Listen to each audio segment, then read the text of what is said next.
En este tutorial te voy a enseñar a cómo crear este efecto tipo Lego con tus videos usando inteligencia artificial. Más en concreto vamos a utilizar el modelo de OmniFlash. Para ello vamos a utilizar la plataforma de novoads.ai, que es una plataforma que te permite probar estos modelos IA durante 3 días por solo $1.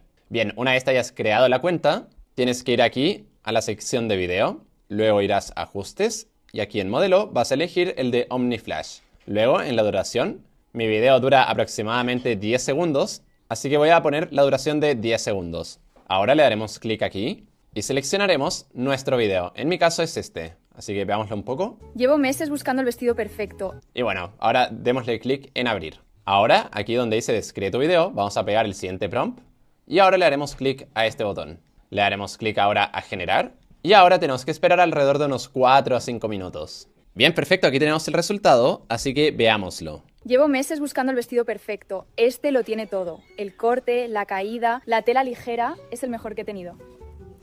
Link en mi perfil. Bueno, no sé qué ven ustedes, pero a mí me gustó mucho el resultado.